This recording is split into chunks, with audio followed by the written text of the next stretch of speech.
Welcome back to the Weekend Warriors Show Recap Podcast. I'm Ty from the Unemployed Architects. This week, I just have a couple shows to talk about. I had Houdinis and Leroy, Houdini Spirits, and then I also had a new spot called Club 122 or 122 Club in Streator. So nothing too crazy happened on either show. Houdinis, I felt like, went a lot better than a lot of the Houdini shows usually go, and I think a lot of that has to do with the volume control aspect. You know, I focused pretty hard on trying to not make it too loud, brought less stuff, and which, you know, would have not really mattered if nobody showed up, but there were some people there, and you know, so that's always good. There was like, it's really just like one table that was really into it, and that makes all the difference. Like I've said 100 times, you know, I've played so many shows for empty bars, but when you just get one, I mean, obviously the goal is to get a lot more than that if possible, but you know, if you can just have the one, you can still have a good night, and Houdini's definitely proved that. And I've been working on a lot of new cover songs, so I got to throw a lot of those in, which just changing things up has been fun, and pretty standard. Other than that, I know that Houdinis is questioning whether they're going to stay open or not, which seems to be the case at a couple bars that I regularly play at, so, you know, I'm rooting for them, but hopefully they can continue to keep the doors open, even if they can't continue to do live music. You know, I still, you know, don't wish them closed, that's for sure, even if they can't keep me around. But anyway, so that was Friday. I don't think there was anything too spectacular ultimately. I'm trying to think back. Just got nothing. Saturday was a little bit more interesting of a show. I wasn't really sure what to expect.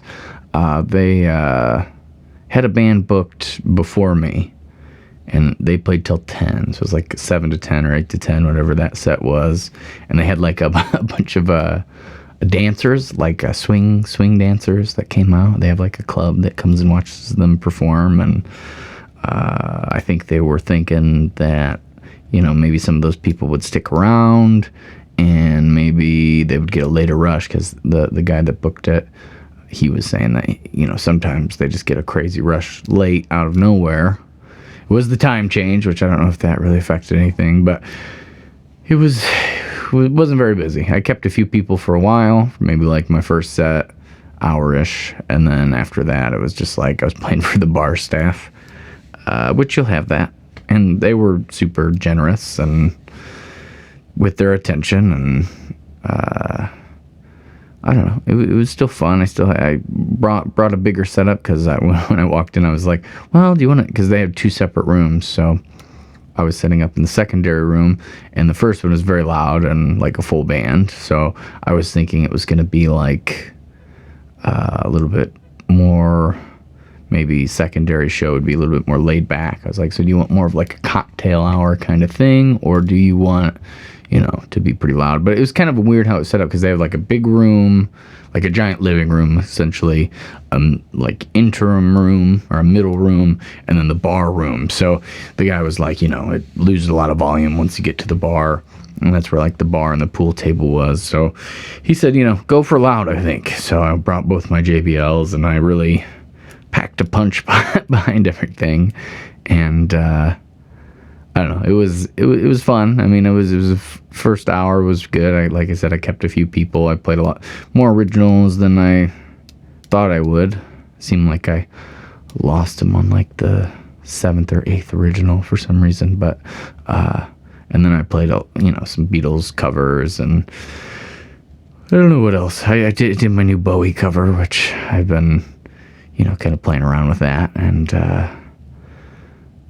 I messed that up, though. I've been playing it when I practice it with a capo, and then I, you know, to make it, because the first verse and the way I do it is a little bit low, and then, you know, I kind of belt the whole the second, third, and fourth parts of the song. So it's kind of hard to decide where I want to where at in my range I really want to do that song. So I play around too much probably, and don't have it really locked in. But that'll come after I do it 100 times. Then I'll be like, oh, that's probably where I should do it, because it's just a little bit too low. But anyway, I forgot the capo altogether when I started it, and so I was singing my Johnny Cash version of my David Bowie cover. But anyway, and then it was just a fun show. I don't have anything negative to say about it. Obviously, I wish there were more people, but with the few people that were there, they said really nice things, and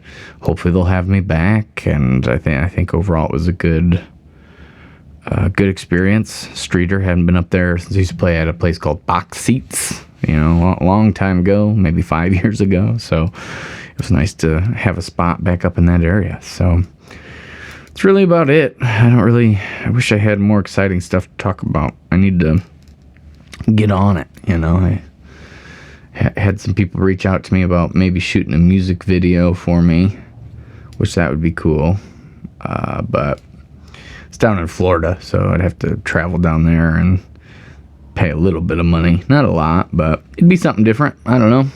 I'd really like to get some new music out. I'm feeling kind of lackadaisical about recording for some reason. I'm just always late on everything. I don't know what. Like today, I'm getting ready to go to a show, and my windshield wipers broke for the third time, number 3, and so it's the same thing, it's just like something needs to be tightened. It kind of got cold and froze, and then so I got to drive to Pontiac. It's a rainy day, so I got to make an extra trip to AutoZone to get this stuff called Rain-X, and then got to get gas still, and it's like I always plan on being at least 2 hours early, but rarely does that ever happen. It's weird. When I was talking to Kendrick on the podcast, a few back, I was talking about how I set these expectations on myself, and then I've constantly, I set them too high always, and this is one of them.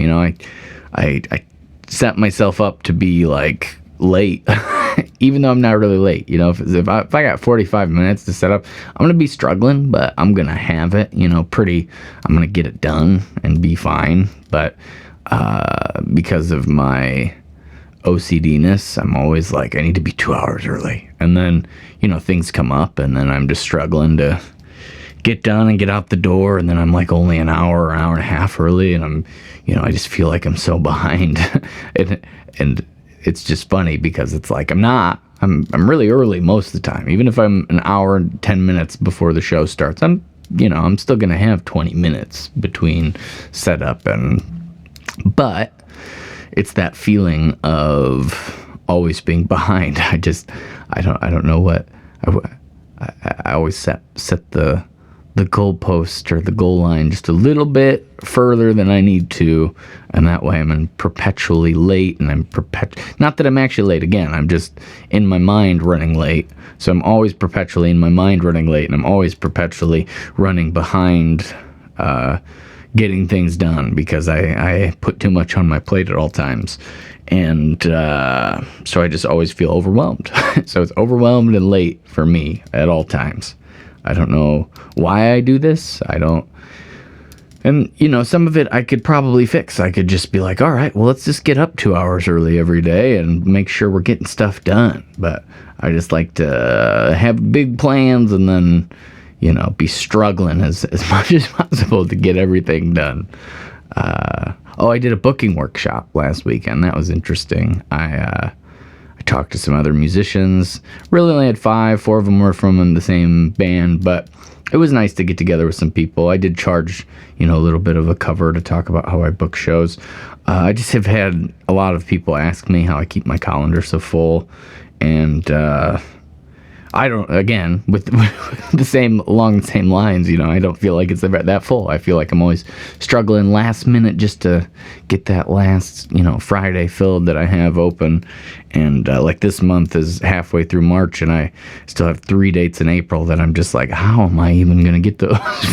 I felt the same way for March, and like I barely squeezed it in at the very end. So I'm hoping that something kind of works out that way. May and June, I'm super, I got, I think 1 date in June and 2 in May left, but April's been a struggle. It's a longer month, so for the weekends anyway. But anyway, so it was cool to get together with, I don't put myself out there very much when it comes to just hanging out with new people and musicians. Like I always feel, again, I'm just repeating myself at this point and just realizing it in the moment that I'm saying it, that I always feel like I don't do enough to like support other musicians, and I don't do enough to be in the scene of like helping and supporting other musicians and stuff like that. So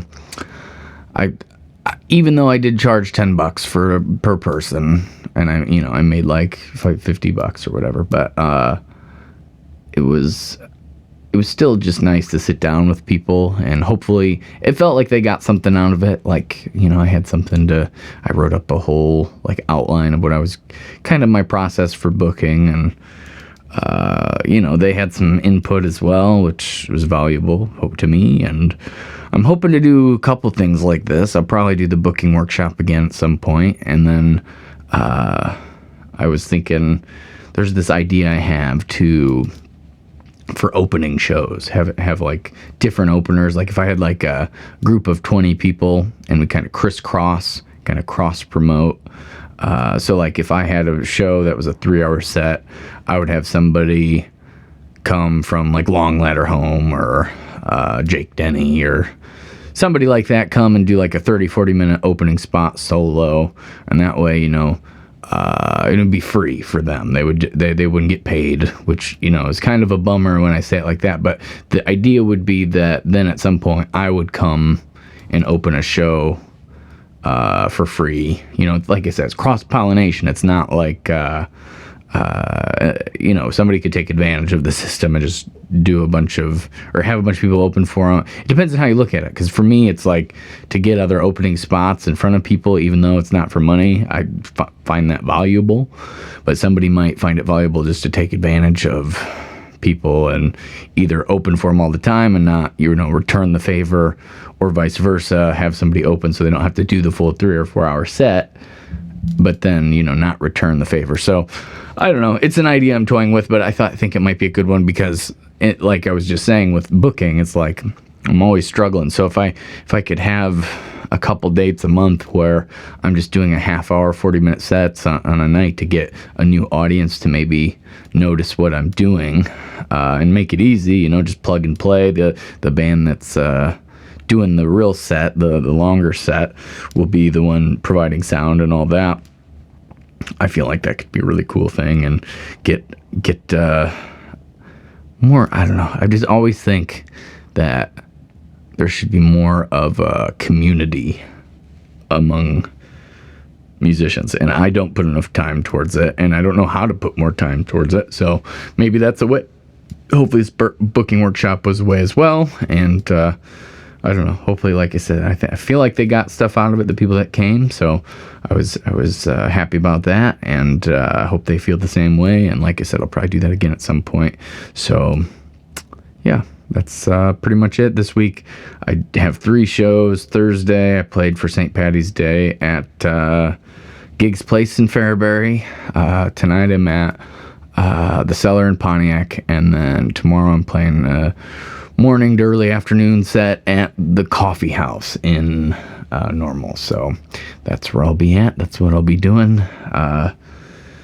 Anyway, as always, appreciate anybody's time. As always, I can't even do it. As always, I appreciate anybody who takes the time to listen, and I hope to see you soon. I hope to have something new to show some people at some point, but we'll see how that goes, I guess. But anyway, have a good one. I'll talk to you next time. All right, thanks.